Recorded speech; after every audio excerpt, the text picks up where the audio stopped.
Hi guys, nakapasok na ako sa aming um, building dito sa aming bagong bahay. Nasa first floor lang kami, grabe.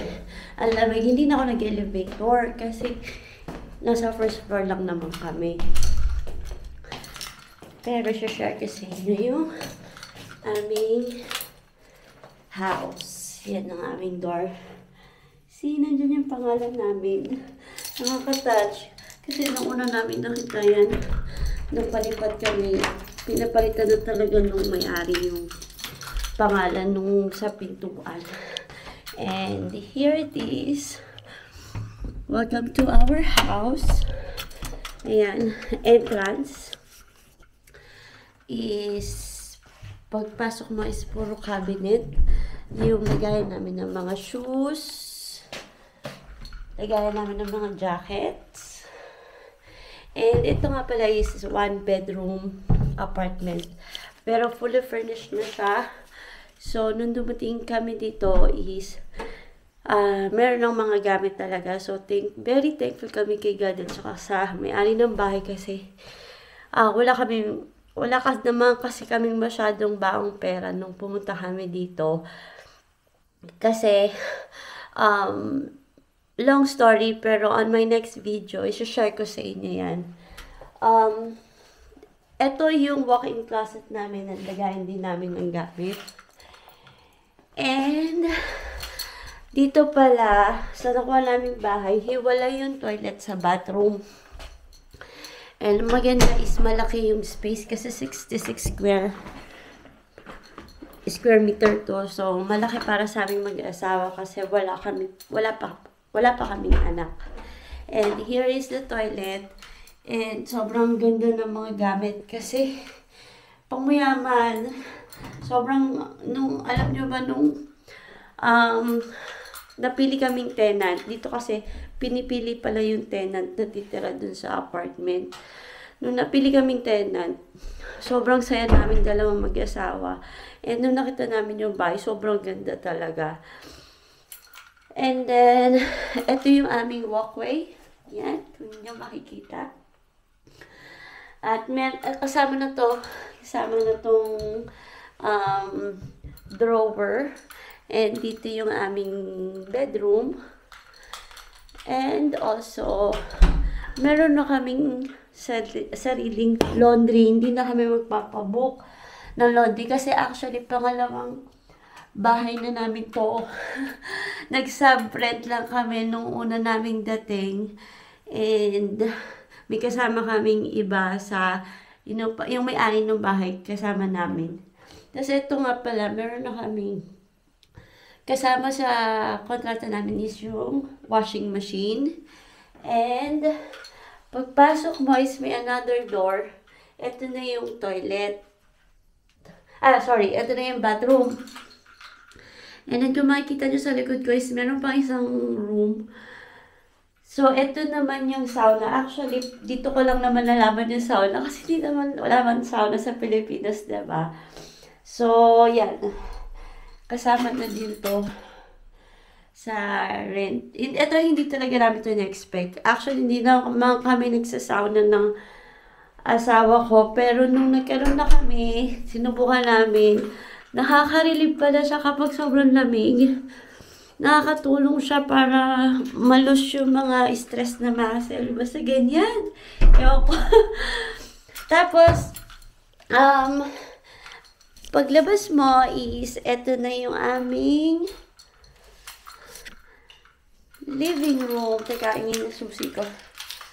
Living room. Yung sinasabi ko, fully furnished na siya. Binigyan pa nga ako ng halaman nung may-ari, pati yung nanay niya. Sobrang naiyak talaga ako.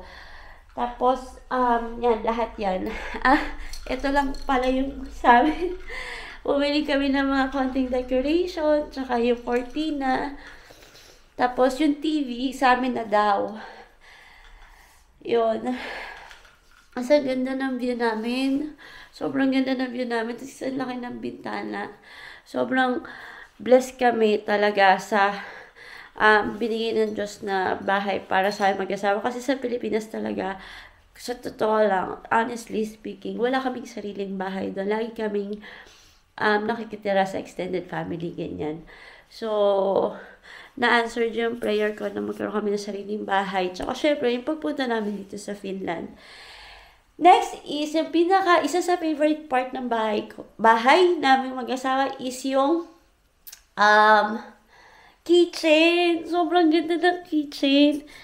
Kasi sa kanya na rin itong dining table, yung chairs, and bukod doon, yung mga gamit niya is pangmayaman talaga.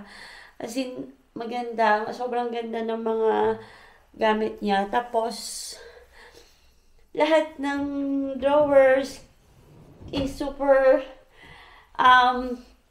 tahimik, sobrang ganda, lalo na itong lagayan ko ng is bongga ko, pang mayaman. Also, yung may dishwasher.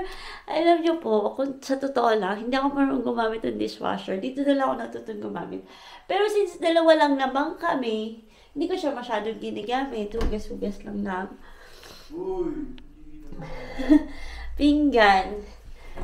Tapos, iyon, dito pala sa Finland is meron silang hiwalay na trash for nabubulok at saka yung mga talagang basura na pang ang tawag nila dito ay sakayate. Also yung ref is sobrang ganda din ng ref namin. Kasama na rin to sa kontrata pati yung microwave. So, sobrang blessed talaga kami. Actually, yung mga nabili ko lang gamit yung mga pang-display. Pero, other than that, wala na. Pati itong rustic na radyo, binigay na rin sa amin. And, syempre, pang-mayaman din yung kalan. Pero, sobrang nakakataba talaga ng puso yung napili kami as tenant kasi super blessed talaga kami. Kasi nga, malaki yung place. Tapos fully furnished. Tapos syempre kami, bilang bagong salta dito sa Finland, nag-iipon din kami ng pera pang, syempre, yung padala sa Pilipinas, tsaka yung mga kailangan pa naming ipunin dito at asikasuhin kasi marami kaming dapat asikasuhin dito sa Finland. Yung mga policy, yung mga insurance, health insurance, yan, yung mga house insurance, kailangan namin asikasuhin yan. And for my next video, i-share ko sa inyo kung paano kami kumuha nun. And, bago ko makalimutan, isa sa mga favorite part ko sa bahay na to is yung balcony namin. Sobrang laki and sobrang ganda ng view. Dito kami nag-stay. Ayan, sobrang ganda. Kung inyo mapapansin. Pati yung furniture dito is sa kanya din. Bumili na lang ako ng seat cover para syempre hindi naman namin ma-damage yung kanyang gamit. Tapos, binigyan din ako ng nanay niya ng halaman. So, super duper blessed. Tapos, tingnan niyo yung view ko. Sobrang ganda. As in, dito ko na mararamdaman yung Christmas na napapanood ko lang sa TV. Pero, yun nga. Like yung sinasabi, super blessed. Super blessed talaga. And, ngayon, gusto kong i-share sa inyo. Pasensya na kasi hindi ko suot yung salamin ko. Kaya medyo nagsisingkit-singkit mata ko. Magluluto ako ng aming pang dinner. Wait lang. Hindi pa kasi ako nagsasaing. O nga pala, dito is ang bigas. Mabuti available yung bigas. Kasi akala ko wala akong mabibiling bigas dito. Ayan,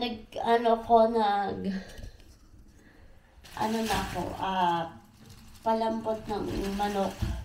Dito kasi sa Tampere is meron mabibilan na murang karne ng chicken and um, mga atay ng manok kasi wala kang mabibili sa mga usual store dito.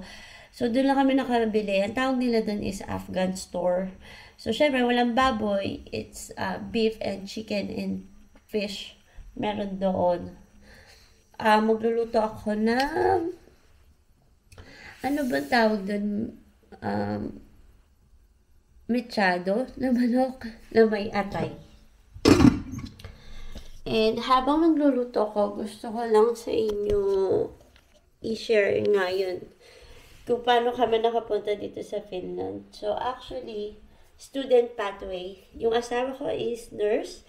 Siya ang nag-aral as a student, as nurse. And ako yung family ties. So, syempre, kung tatanungin nyo, kung gusto nyo malaman kung paano kami nakapag-apply, you can send me a message, private message, and I can share it with you. And also, marami kaming inunang asikasuhin. Kaya kami nag-subrent kasi meron na kami ditong kaibigan na, yun pa, isa pa yung sa mga blessing na sa amin kasi yung kaibigan namin na nandito, siya yung tumulong para makakuha kami ng trabaho. Ang trabaho namin is cleaner kasi dito, language is the key.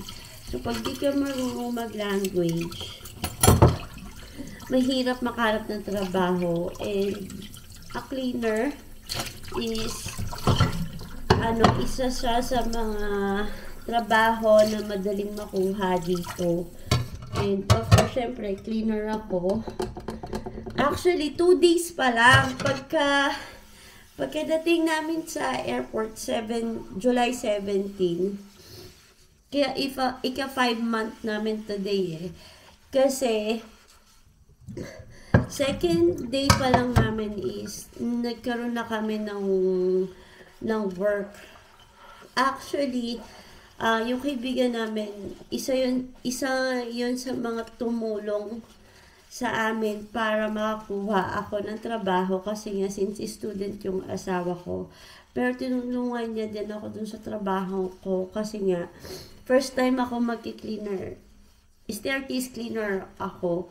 And first time kong gagawin yun kasi hindi ko alam kung paano maglinis dito ng staircase. And also, nakahanap din na ako ng full-time job ko dito. And ang nililinis ko naman is warehouse. And for my next video, kung ma-allowed ako, pwede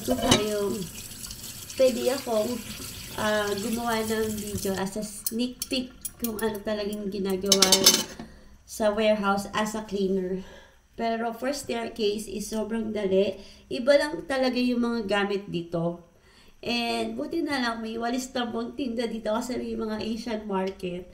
Dahil, grabe, minsan, para sa akin lang, gusto ko, sa mga kapwa cleaners ko anak ko, don't judge me.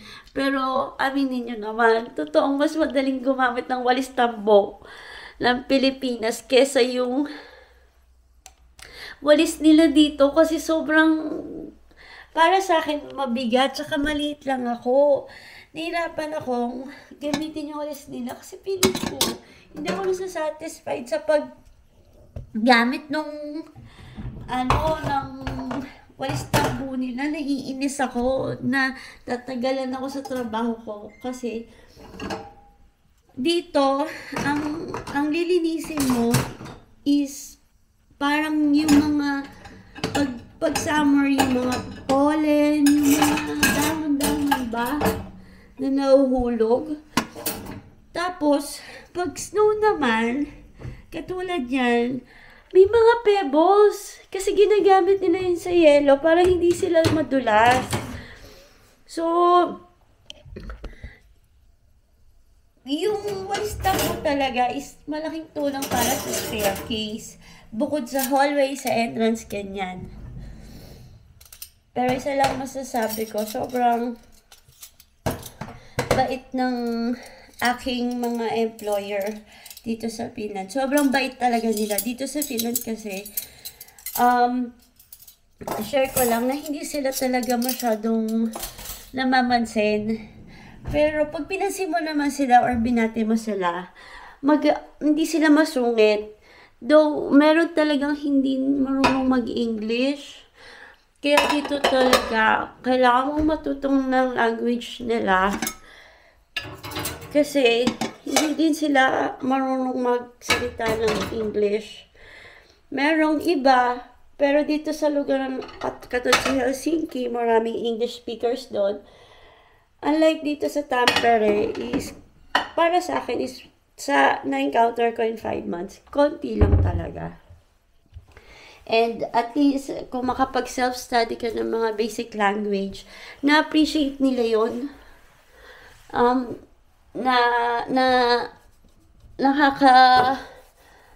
Nakaka-response.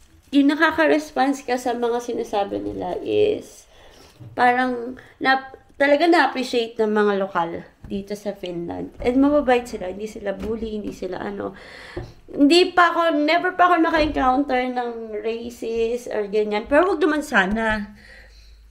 And also yung mga ibang lahi, mababait din. Believe nga ako sa mga Middle Eastern kasi magagaling sila na magsalita ng Finnish language. Unlike kasi feeling ko, konti pa lang kami dito sa Tampere ng mga Pinoy. Kaya, maliit pa yung community. And also, isa pang bless is yung sa church namin, yung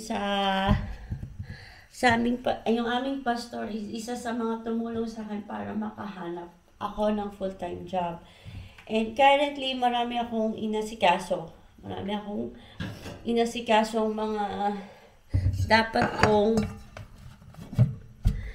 dapat kong asikaso dito sa Finland kasi ang visa namin mag-asawa is type B. Ang kanyang course is only 1-year course as practical nurse.